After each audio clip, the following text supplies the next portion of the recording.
And thank you for being here, and you inspire us that your marriage and family is important enough that you would spend your weekend here. If you get a chance to come tomorrow, we would love to have you come back. For those of you who may live in the area that don't go to church here, maybe, can I just say, if you don't have a church home, this is a great place to visit. Such a healthy church, good leadership, healthy families, lots of young families, kids. If you're looking for a place to go, you know, we've been needing to spiritually connect with other believers for a long time. Come check this place out. It is a good place. We'll be here tomorrow. I will be preaching tomorrow.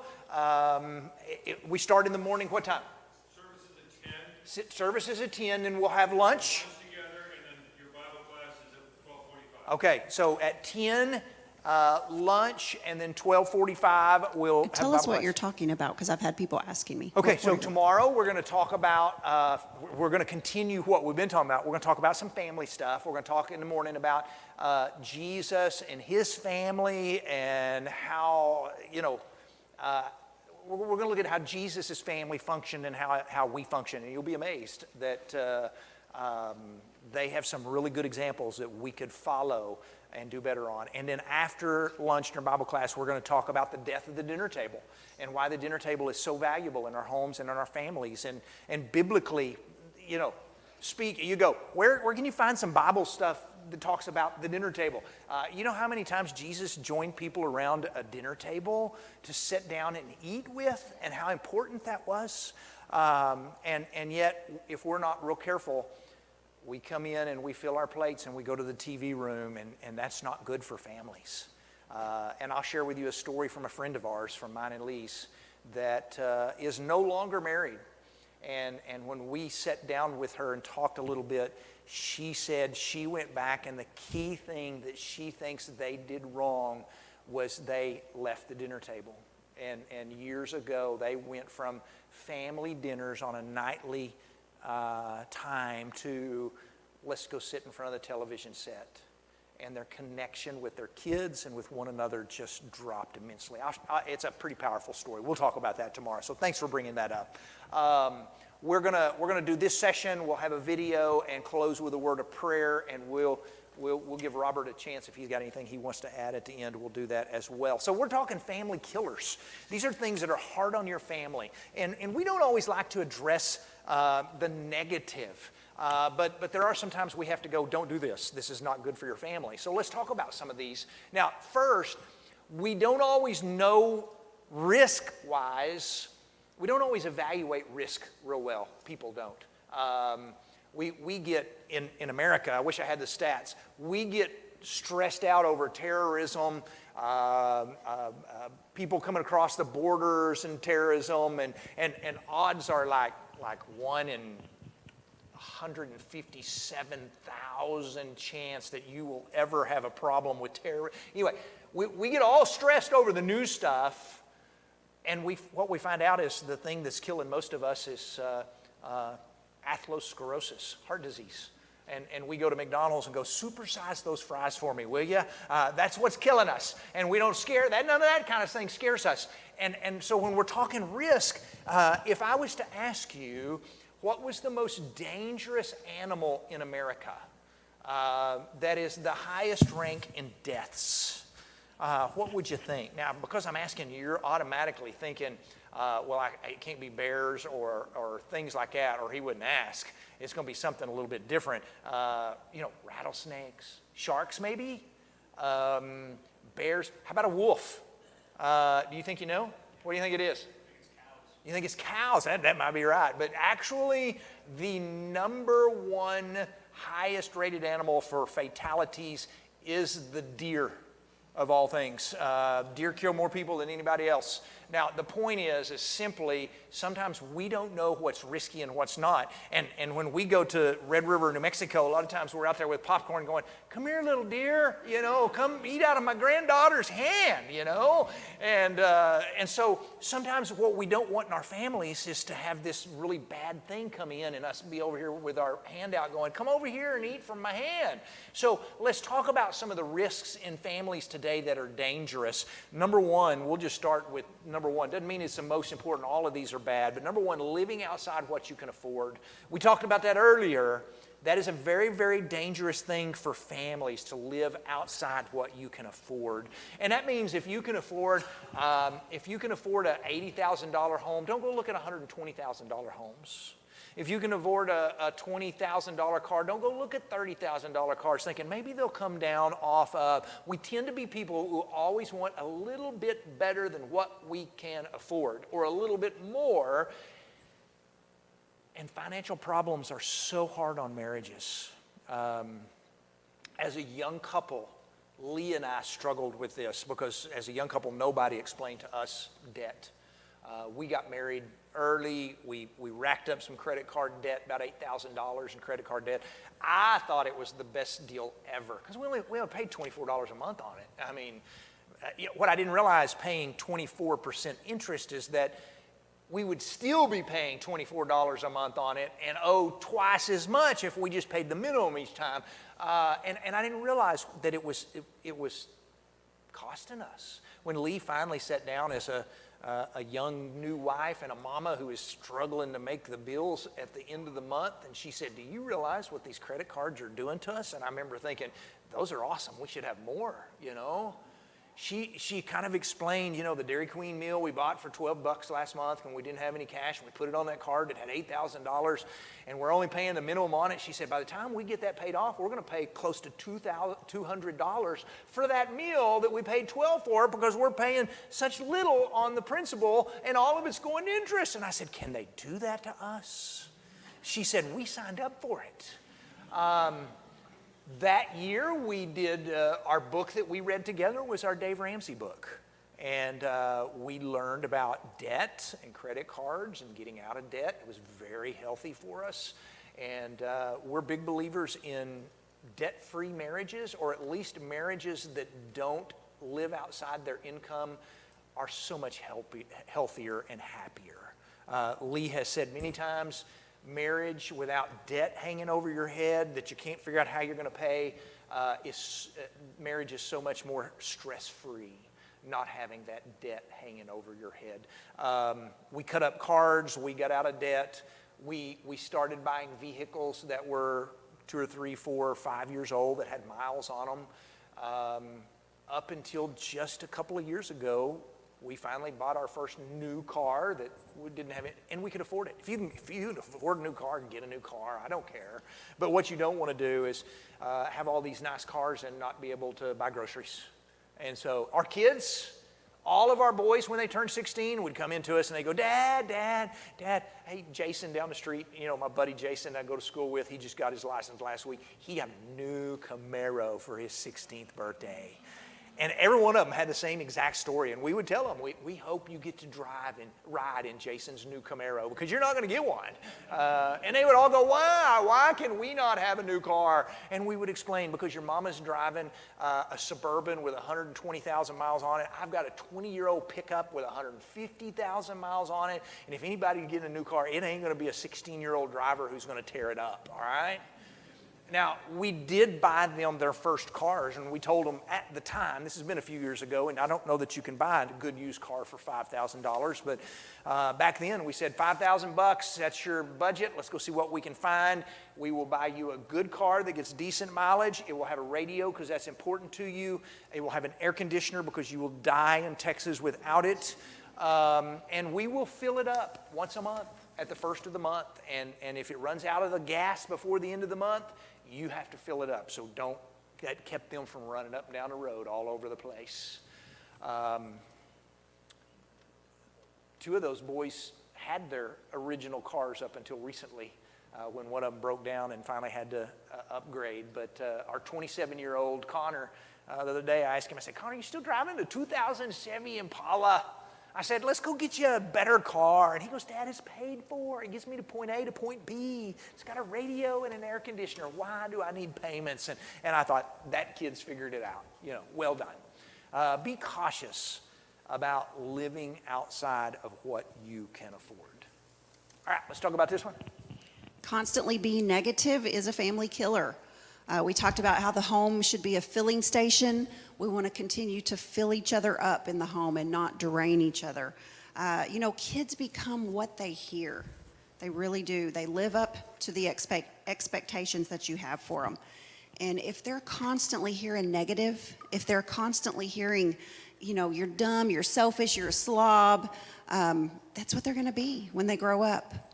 I loved the movie, The Help. Did you see it with the nanny who took care of the little girl, and her mom didn't have much time for her, but the nanny poured into that child. And every day, she said words of affirmation to that little girl. And every day, multiple times a day, she would tell her, you are kind, you are smart, you are important. And that little girl lived up to those expectations that someone had for her. And so we need to be pouring good, positive things into our children and into our spouses. Yeah. Be cautious about your negativity. Number 3, we mentioned this before. We're going to mention it again. It's that important. Don't neglect your marriage while raising your children. It will, when you can be married and show your kids marriage, they are learning how to do marriage. My kids, I didn't realize this. I never set out to go, I would need to be a good example for my kids. But I've got kids now that are married that go, y'all don't realize how important it is that we got to see what marriage looked like growing up. And I'm always just kind of blown away that they would say that.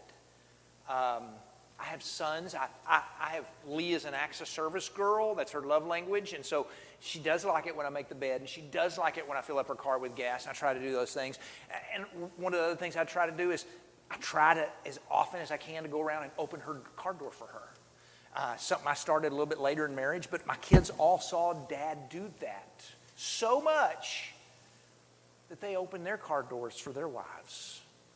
Or our youngest 2 that aren't married, anytime we go somewhere out as a family, I don't ever get Lee's car door because they've beat me to it. They just know somebody's supposed to open Mom's car door. She's not supposed to get her door because that's what Dad's always done. I love the fact that we are teaching our kids how to do marriage through example. That they're learning things from us on how to do. That does not happen if you're never modeling your marriage in front of your kids. If you're never going on dates, if you're never holding hands, if you're never flirting in front of them or being affectionate or kissing under a mistletoe, whatever it is, those are things that you still need to be doing. It stills their fears that something's going to happen to their family, and it teaches them what to expect someday. And we mentioned it earlier, your marriage came before children, and you want your marriage to be good and healthy when the children leave. So keep pouring into your marriage. Flying on the airplane to get here, we were reminded when the stewardess gets up and does the whole demonstration about the oxygen mask, and she says, you place it on yourself first before you put it on anybody that might need assistance. So that's what you're doing with your marriage. Make sure this is healthy, so that you can have a good, healthy family relationship as well. Yeah. Look at the next one. Be a passive father. I like talking about dads, and one of the things that's hard on a family is to be a passive dad. And that just simply means there's a lot of men who feel like my job is simply to provide for my family and nothing else. My job is simply to go to work and provide a check so my family can have some clothes and some food. And your job is so much more than that right there. You are to be the dad. That means you're involved in disciplining the kids, that you don't leave everything to Mom to be the one that's always chewing on them or has to do the discipline. You're working on that together. You're willing to speak up at times. I think one of the things that God was most frustrated with, well, I have no doubt, in the story of Adam and Eve, is you remember in Genesis chapter 3, when the serpent, when Satan was talking to Eve and said, did God really say you can't eat from this tree? And she said, oh yeah, we're not even supposed to touch it. And he said, hey, God knows when you eat of it, your eyes are going to be open, you're going to know good from evil like him. You won't die. Satan just telling her lies and mixing in a little bit of truth. And it said she looked at the fruit and thought it looked good, that it would be pleasing to eat, and then she ate it.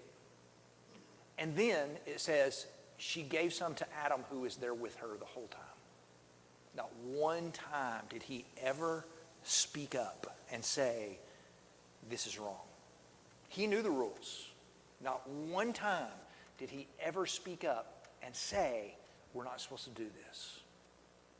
So they sin and they cover up in the garden and they go and hide. They hear God coming in the garden and they're kind of hiding from him, which is kind of silly because you can't hide from God anyway. But you remember, God already knows what they've done. In fact, anytime God asks a question, it's not because he needs to know, it's because you need to answer it. And he goes, what have you done? But I want you to notice, he knows what's going on, and the first thing he does is he calling for Adam. Adam, where are you? Calls for Adam. Doesn't go, where is that woman that ate that fruit? Calls for Adam first and says, what have you done? We can't be passive fathers or husbands, and we've got to be men who are willing to step up and lead our families. Sometimes that means having hard talks. I'm going to talk about this in a minute, so I'm not going to go into what a hard talk is, but it's your job to have some talk with kids sometimes that you don't want to have. God gave you kids not so that you could be their friend or their buddy, but so that you could be their parent. There's going to be some times that your kids aren't going to like you. That's all right. Your job is to raise good, quality, healthy, moral Christian kids who know right from wrong. Not to raise, God didn't give you a kid so you could have a best friend. And sometimes we have to do and say things that our kids aren't going to like. And dads have to step up and not be passive. We'll get back to that in a minute, all right? A lack of time is a family killer. We've mentioned it. Make sure you're giving your spouse your time. You still need to date. You still need to be having conversation. But your kids also need your time. And if you have multiple kids, I'm going to give you an even harder challenge. Try to spend time with your kids one-on-one. That's important that you have just some one-on-one time with each child. If you're in the kitchen cooking supper, get one of them in there to help you. If you're out in the yard doing something, get one of them out there to help you. You never know when those really good quality conversations are going to come. So they need that good quantity time so that you can find that quality time within that. And you got to be flexible when it comes to kids and talking, because if they are like mine, all boys, my boys didn't do a lot of talking. And so you'd have to just kind of drag things out of them every once in a while. But when they did talk and start opening up, it never failed that it would be a time that probably wasn't the most convenient time to have a really long, lengthy conversation. But you just got to be flexible because you think, I don't know when he's going to open up and talk to me next. So I can remember specifically one Wednesday, Trey left the house early, so he could get to church and get things ready for class. And I was cleaning up the kitchen, and Cooper came in, started chatting with me. And the next thing you know, I'm kind of, watching the time over my shoulder, and I'm thinking it's really time for us to be leaving. But he was just talking, and about 7 o'clock, about the time class starts, he kind of noticed what time it was, and he said, "Oh, I guess we need to go." And I said, "Yeah, we probably do. We're going to be a little late." But that was okay because he was talking and we were enjoying our conversation. And Trey was a little worried when I came, sitting down in the auditorium about 10 minutes late, and he looked at me like, "Is everything okay?" And I gave him the thumbs up. Everything was okay. And after church, he wanted to know what was up. And I said, "Cooper was talking." He said, "Okay, enough said," because he was just a quiet kid and he never had much to say. So when he talked, we made sure we were going to give him time to listen. We never knew when he was going to talk again, so you better get it while you could. That's right. That's just kids. Yes. Be flexible in that. But Lee mentioned very briefly about quality time and quantity time. We made a mistake.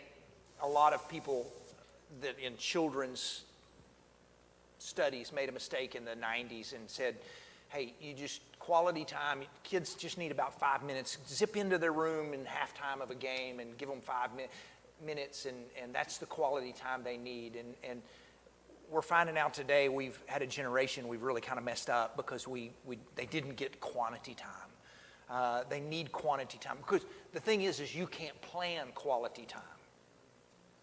You never know when quality time's going to happen. You never know when you're going to have one of those moments that your kid goes back and goes, that was one of the best days we ever had. You can't plan those. They just happen. I came in from work one time about the time Connor was walking in from school. He was probably a senior in high school, about 17.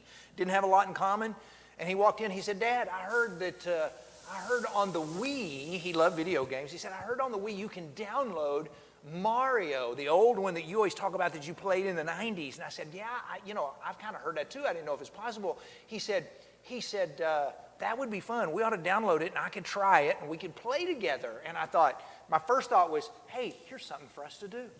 And he said, well, let me look up and see how much it is. And this was a Wednesday and it was about 4 o'clock in the afternoon. He said, let me see how much it is. So we looked it up and he goes, oh, it's $13. And I said, will you play with me if we buy it? And he said, absolutely. Best $13 I spent right there. We sat down and started playing. I learned real quick. I mentioned it earlier. I learned real quick. I wasn't nearly as good as I remember myself being. And for a kid that's never played, it would be, I'd hand him mine and go, hey, get me through this little spot right here, And he'd go, all right, Dad, here we go. And we laughed and had the best time. He still talks today about the day we spent playing Mario in the living room and had an entire day where we just laughed and had more fun. It was one of those quality days that will go down as a very important day to him in his life where we just played. None of it was planned. It wasn't, I got 5 minutes, I'll whip into his room and see what he's got going on in his world. You never know when you're going to get quality time. So you got to give lots of quantity time in order to find those moments of quality time. Let's keep going. Communication. Let's talk about communication for a second. So this is, there again, you got to have the time to communicate. Be patient with each other. If your spouse asks you when you come in the door, what'd you do today? Don't just say nothing. They want to connect with you. They're not trying to interrogate you. They're not trying to be nosy and be all up in your business. They just want to connect with you. This was something that we struggled with early in marriage. I was home all day with the baby and a toddler, and when he'd come home, I would be excited to see him, and I would excited to have some adult conversation. And he would think, all of the things he did that day that's boring stuff. Why does she want to know that I made a visit to a nursing home and I worked on a lesson and I had coffee with Mr. Jones and I had to plan and he thought that's dull, that's boring. But what he didn't understand was if he would just open up and share what he had done with me, it would make me feel like I was a little bit a part of his day, even though we weren't together, just to know what he had spent his time doing. So once he understood that, he thought, okay, I can tell her all the boring details of my day. That's fine. And he realized, I don't have to understand what she needs in order to give her that. So open up and share with your spouse. Communicate about things. One of the best things that we do is we share the little calendar app on our phone.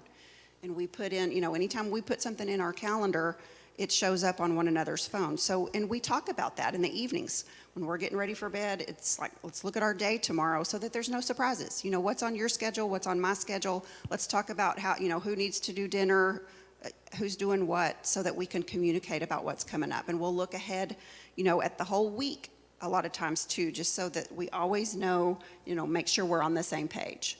Yeah. And when it comes to your kids and talking, if you ask them, when they get in the car, picking them up from school, if you say, how was your day? You're going to just get, it was okay. You're not going to get much unless you have daughters. We don't know about daughters. Maybe they just talk and talk. I don't know. But the boys were just like, it's okay. So we had to learn to ask specific questions. What was your favorite part of the day? What did you do today that was fun? Tell me something that happened today that maybe you didn't like. The dinner table, there again, this is a wonderful place to do this. Go around the table and ask everybody, mom and dad included, what was a high point of your day? And what was a low point of your day? And let everybody have a chance to talk and open up and share and communicate as a family. Yeah. One of the things that I mentioned earlier, I said there were 3 things that we did well in hindsight that blessed our marriage. We read books together, we attended workshops, and the third thing that we did was we had what we call coffee time. We talk about it in our orange book back there a lot. It happened by accident. I would pick up kids from school, drop them at the house because my job allowed me to do that, and I'd go back to work. And then I asked Lee, I said, would you fix me some coffee so I could have a cup before I go back to work? And then a couple of weeks later, she goes, hey, do you have time to stop for 15, 20 minutes and drink coffee with me before going back to work? And I thought, yeah, I've got time.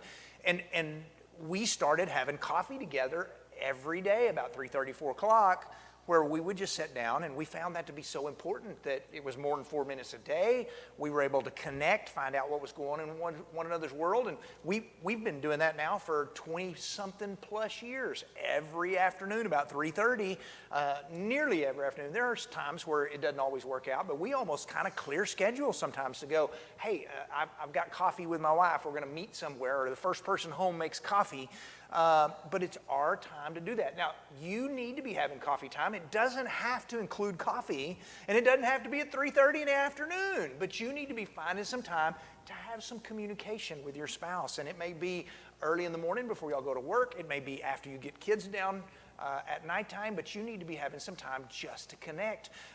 One of the best times that we connect now is at bedtime. Now, we can do this. We don't have little ones anymore, but we should have been doing it earlier. We try really hard every night to go to bed at the same time, where we can climb into bed together and talk about what's on the schedule tomorrow and just kind of spend a few minutes to reconnect at the end of the day. And that is really, really healthy. Some of you may be going, but I'm a night owl. There are times where we go to bed kind of early because I'm an early guy, and Lee will sit over there and read her book after I go to sleep or get back up and do some things she needed to do. But it's something that has blessed us because it's blessed our communication. Don't be afraid to unplug. We'll talk about this more tomorrow during our Bible class time, that there are some times where you need to take the phone and go, hey, we're gonna don't bring the phone to the table, or we're gonna have a night where we play games without our phones. Don't be afraid to unplug.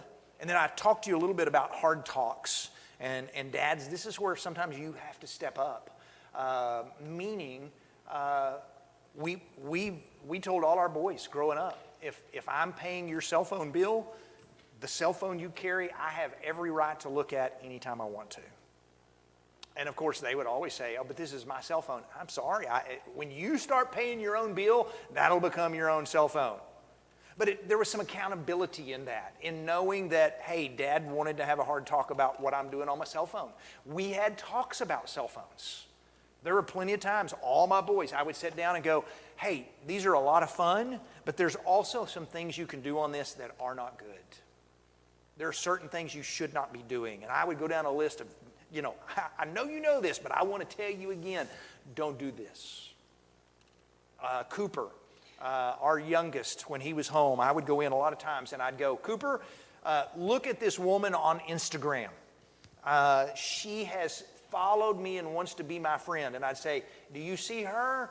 Do you see how pretty she is? She really don't want to be my friend. And that's really probably not a woman that's wanting me to be her friend. That's called spam. It's somebody fake that's wanting to get me in trouble or do something I shouldn't do. And I said, is there anybody that ever sends you pictures like this? Or not pictures, but is there anybody that wants to be your friend that looks like this? And he said, oh yeah, I get those too, Dad, and I generally just block those. And I said, well, you're doing good, because that's not a real person and they don't want to be your friend. And so we have had to have hard talks. I've had to have talks with my kids who are dating. My sons, when they were 26 and 25. And I'd go, Parker and Taylor, you got a serious girlfriend and you're engaged to get married. Can I remind you, though, that God planned relationships a certain way, and that you're supposed to be saving the sexual part until after you get married? Those were not conversations I like to have. They were conversations I had to have because I'm their dad. I had one with Cooper the other day. Cooper's 21.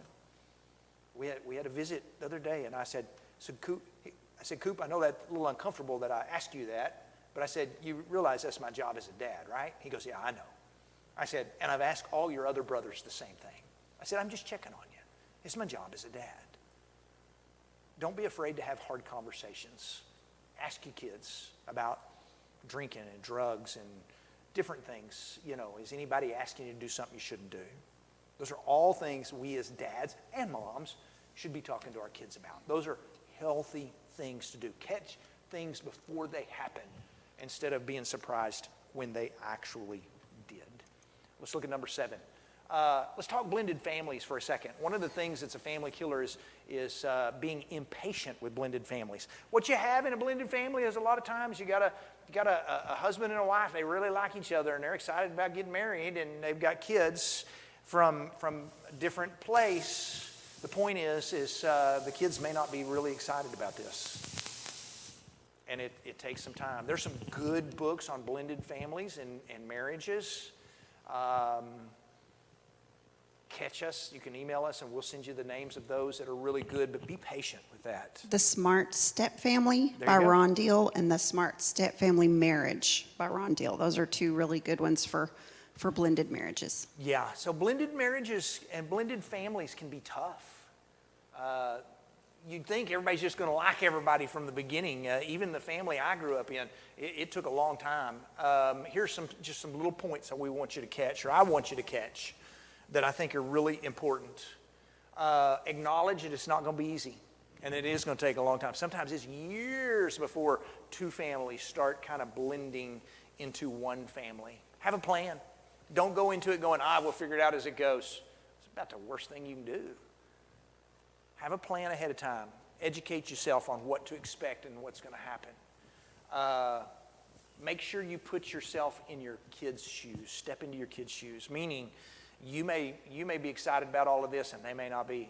So look at it from their viewpoint and be patient with them when they go, I don't like this. Always, and notice there's a whole bunch of capitals right there, always have your spouse's back. It's a big question we get a lot.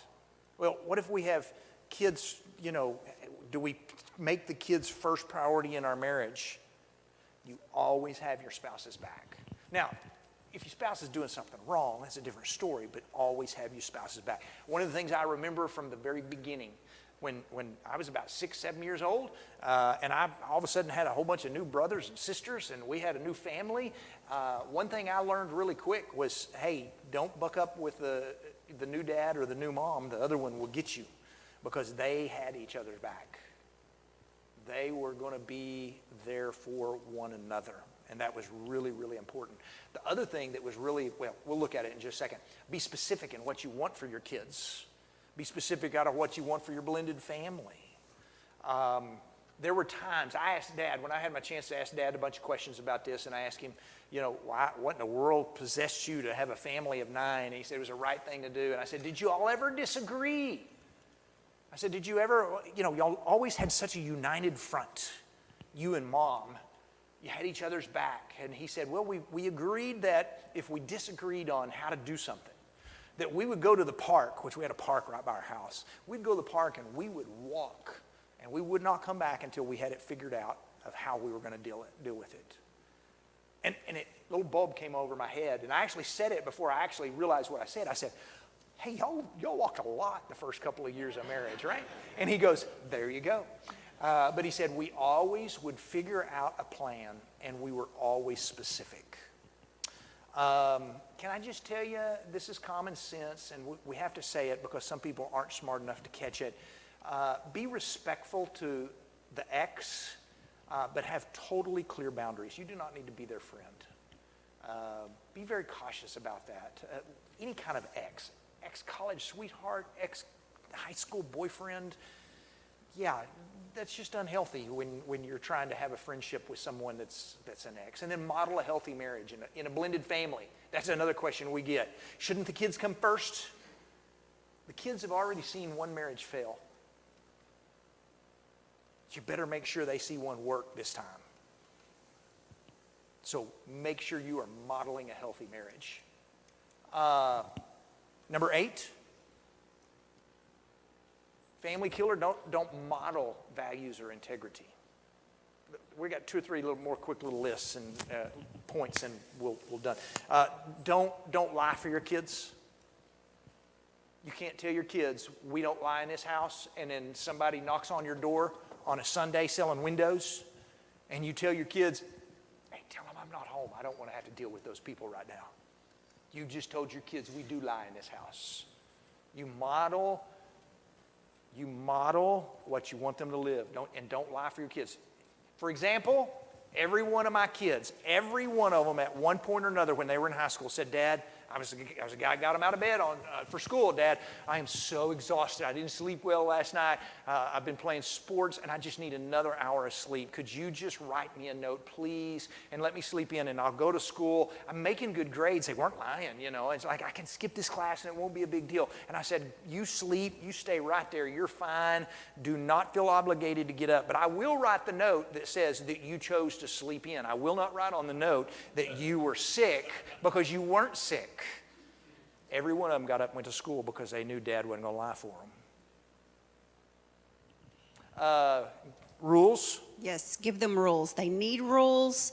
They may act like they don't want rules, that they hate rules, but they actually know that you care about them and that you have their best interest at heart when you're giving them rules and expect them to follow them. Yeah. College kids, we don't have the statistic, but It's like 87%. We yeah, mentioned it last night. you did mention Yeah. it, that 87% of college kids said that their parents were not strict enough. They want rules, they really do. Look at number 3 up there. I like it. When your kid gets in trouble, don't think everybody's out to get them. I don't know what happened from the 80s to now, but something has changed. When I got in trouble in high school, and yes, that happened, and in junior high, and they would call my mama, and they would say, Miss Baird, that was her name, we're going to have to swat your son. Can I get permission? Not one time did she ever say, obviously you got the wrong kid. Or, not my baby, he wouldn't have done that. Or, it was a coach that's been picking on him, or that other kid in class. You know what she'd say every time?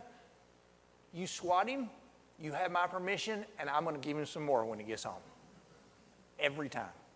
She never took my way. But today we have kids that get in trouble, and everybody thinks, everybody's out to get my kid. It's the police, it's the principal, it's the coach, it's the teacher, it's this person, it's that person. You know, sometimes your kid just makes mistakes. And sometimes the best thing you can do is let them pay the price for the mistake that they make. Don't think when your kid gets in trouble, everybody's out to get them. Don't just threaten your children. You need to actually follow through on your discipline. You know, if you're constantly saying, well, you're going to get in trouble if you do that one more time, but then they never get in trouble, you've got to follow through. You know, we discipline our children to teach them proper behavior. And if you're never following through with the discipline, what are they going to learn? So you've got to follow through. Yeah. Here's a good one. Don't pull strings to get them out of trouble. I told you last night I could have called a guy and got Parker out of a ticket, but did not. I had a son that we have a big testing, statewide testing in Texas that you've got to pass in order to move on. And it's stressful for a lot of kids. My kids never stressed over it a whole lot. It came pretty easy to them. But there were rules on test days.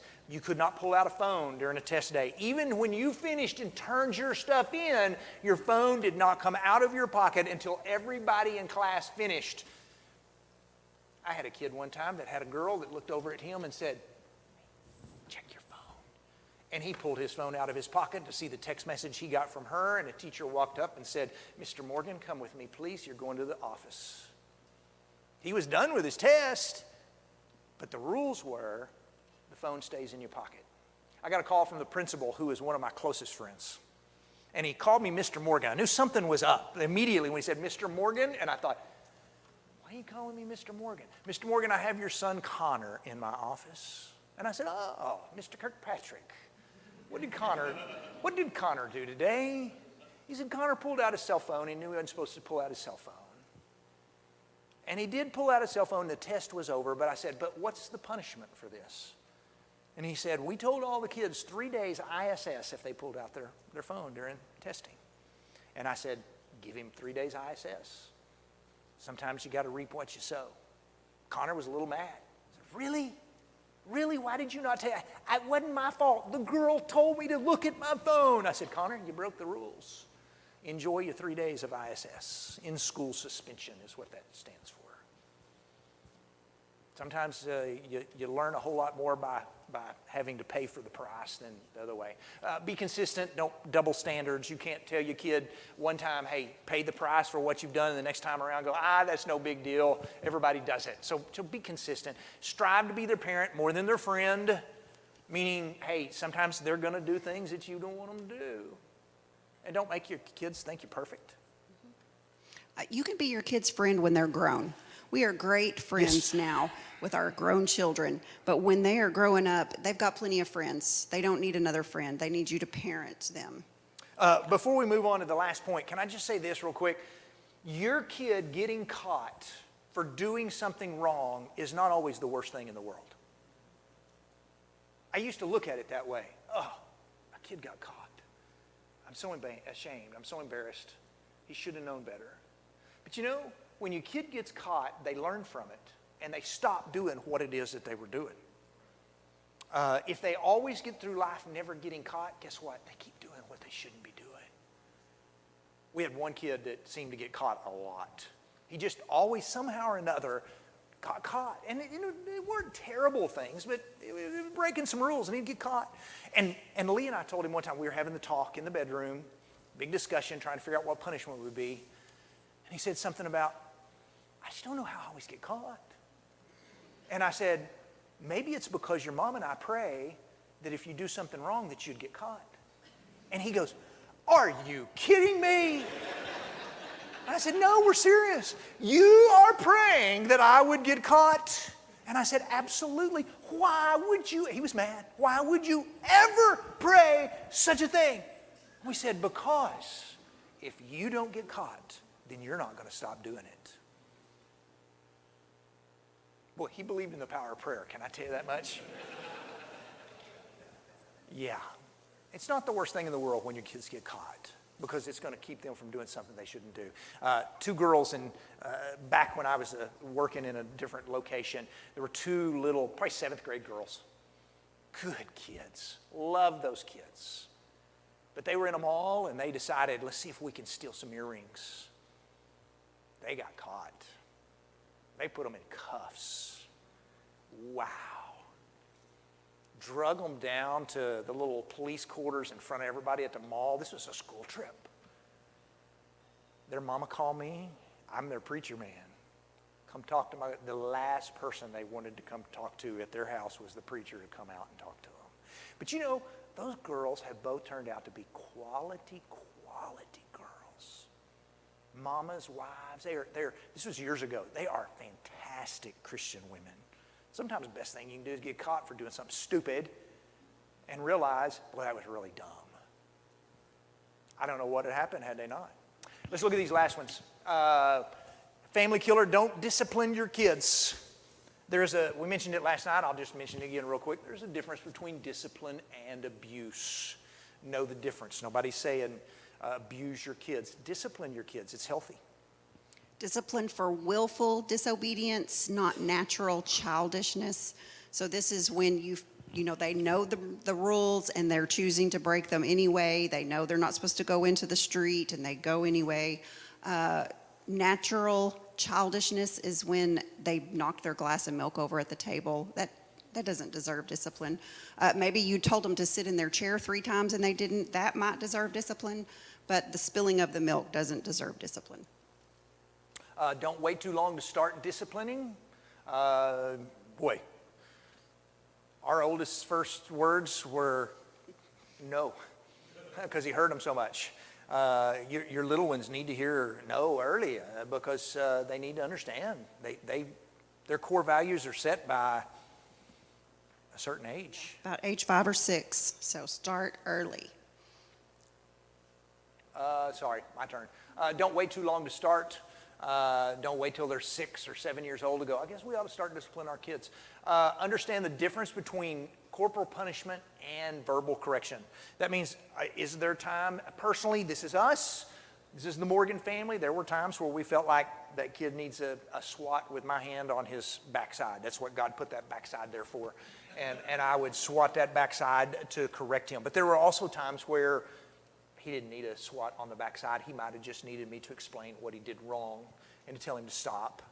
Or as they get older, you find out you can do a whole lot worse by taking away things that they really, really love. And they're like, could you just spank me instead? And then you realize you're doing something right there. So, yeah, understand there is a time for corporal punishment. There's also a time for just verbal correction. Don't be inconsistent. This is like if your child does like misses curfew and you ground them for 6 weeks, and then the next time they miss curfew, you ground them for a day. That's inconsistent. You know, be sure that you're being consistent with your punishments. You know, we had one of our kiddos that would say, "Can't you just spank me?" You know, grounding him was very effective, and he'd rather just have the spanking. And so, you know, you learn what works for each child, and you've got to be consistent with each child. Just because, you know, maybe spanking works with one and grounding works with another, or taking things away, whatever it is, but be consistent. Yeah. And don't discipline out of anger. You know, you don't discipline your child because you're angry or embarrassed or whatever. You're disciplining your child to teach them that their behavior was unacceptable. So if you're angry about what they did or embarrassed about what they did, you need time to cool off before you talk to them, before you discipline in any way. And that's okay to tell them that. Explain why you are disciplining them. Let them know. Don't use the phrase, because I said so, because I'm your parent. Now, if you tell them and give them a great explanation and they go, I still don't understand, then you say, because I said so, because I am your parent. But you do your best to explain to them why you are disciplining them. And then err on the side of grace. If you're not quite sure, err on the side of grace. Be gracious to your kids.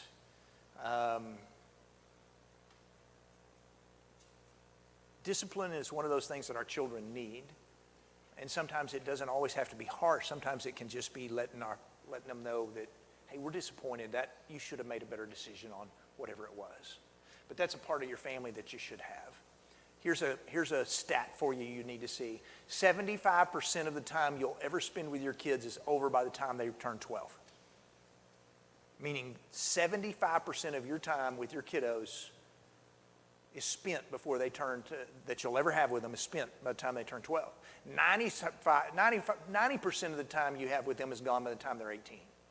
All we want you to do is see how important it is that if you still have kids in your home, slow down and be present, because you only have them for a few short years. Aim them in the right direction. This was our kids when we moved to Childress in 2003. They were all little bitty squirts, still needing all of that kind of things that we just talked about, and now they're all grown up. You blink and they grow up fast. You blink and they grow up fast. They're so much more fun. They're just as fun as they were when they were kids. The point is as they grow, you'll love watching them do life on their own. We love watching our boys do life. We love when they come home to see their parents. We love on Monday when the little red tailites are leaving town and they're going back where they came from, because that's our job. We want kids to do life.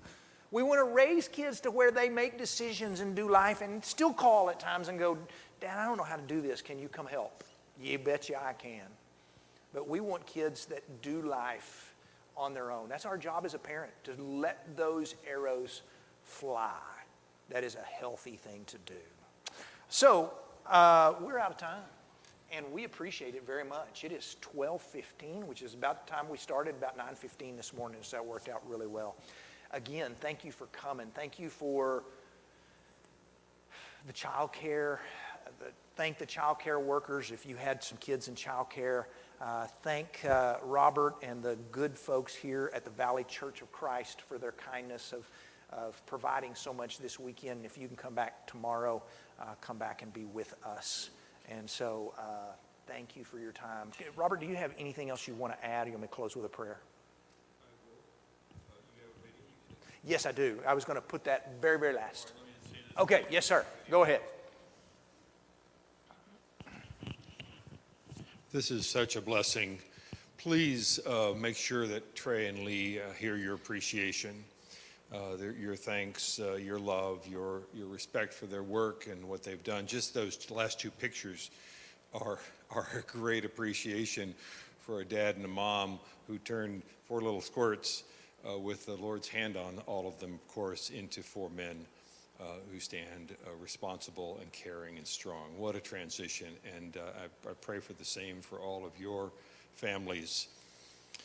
Children, obey your parents in the Lord, for this is right. Honor your father and mother. This is the first commandment with a promise, that it may go well with you and that you may live long in the land. Fathers, do not provoke your children to anger, but bring them up in the discipline and the instruction of the Lord. So when they said, make sure your children start early, that children obey your parents in the Lord, you can't read that to a 2-year-old and have them comprehend that it's their job. That comes with the loving hand guidance of a dad and a mom. You know, you start when they're 2 months old to guide them down that pathway, that they understand when they're 20 years old what it was like to have a life where they listened to their mom and dad. It's a powerful, powerful, beautiful walk, challenging, and actually God probably grows you more than he grows your children. My children kept me in line. Probably one of the most powerful things in my life were my children keeping me in line in my walk in the Lord. Having those little eyes looking at me going, oh, yeah, they're watching me, aren't they? Okay, well, I better not do that. God really uses marriage and parenting as a powerful tool on your life. So there's a lot of people learning this, and then there's all the people around you. That's all in the beginning of Ephesians chapter 6. So thank you all very, very, very much for what you've done for us. And you go ahead and do the closing prayer, and you can show the video. Yeah, let's do that video, and then we'll have a closing prayer. And this is such a good. I showed this 2 years ago, and it's just such a powerful video that it needs to be seen again. Yeah, thank you. So thank you all for being here. You can stay and enjoy the fellowship time. 10 o'clock tomorrow morning is our church assembly. Then we'll have a lunch immediately after that, and 12:45 will be the last Bible class that they'll lead here. So, Can we do the one that says Love Life? Sorry, my fault. I may have sent you the wrong video. It's on there. There'll be a video that says Love Life. See it? There it is.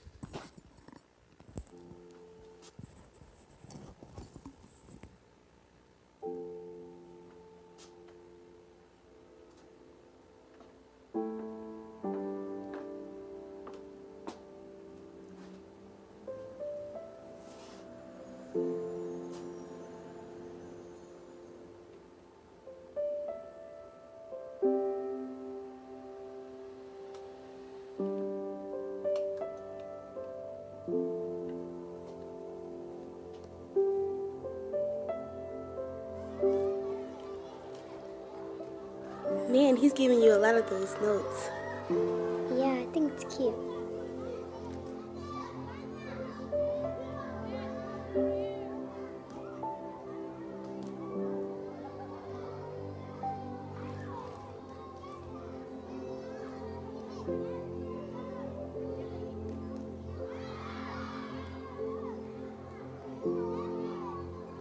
Love is patient.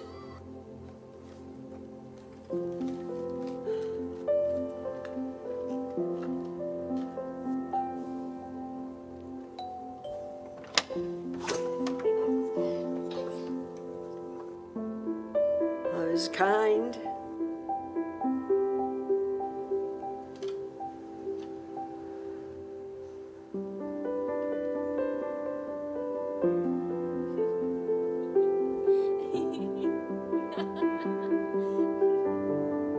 It's the most beautiful tiny ring I've ever seen. Love doesn't boast.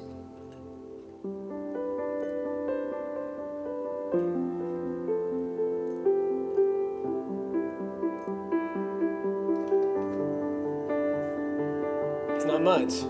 But it's ours. Welcome home. Love isn't proud.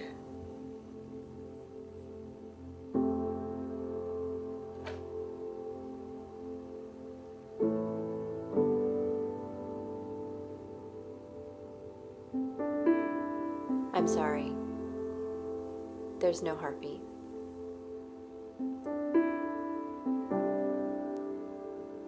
Love protects.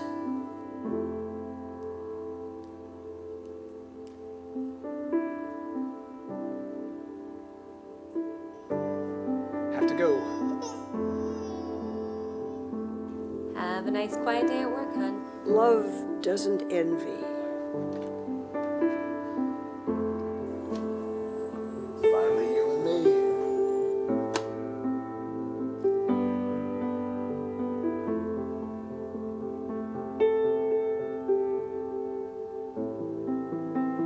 Love isn't self-seeking.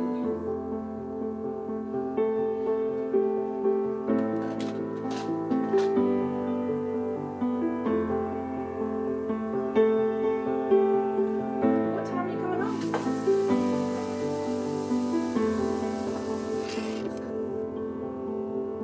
Love keeps no records of wrongs.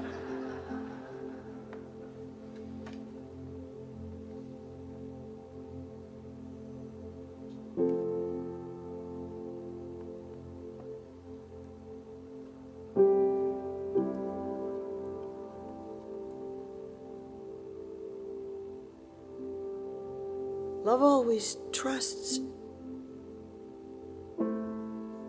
and always hopes.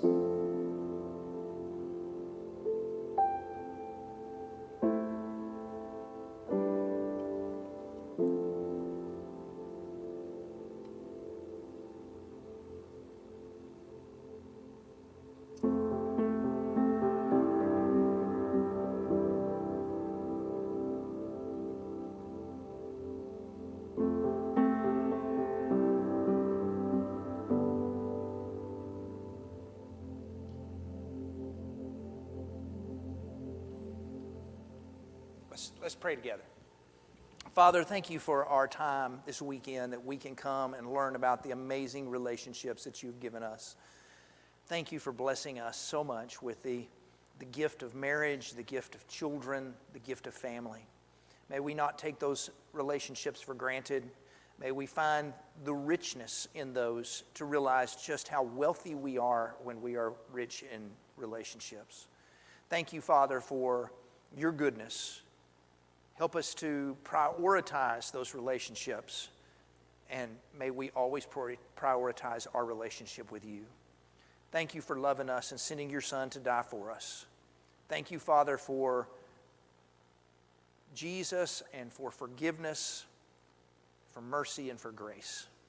We thank you for the Valley Church and for their willingness to host this weekend. We thank you for each person that has been here, for each child care worker, for each child. Bless every family, those by watching on video today and those, Father, who are here. Bless our marriages, strengthen our land and our country with strong marriages and families. It is in Jesus' name we ask this prayer. Amen. Thank you all.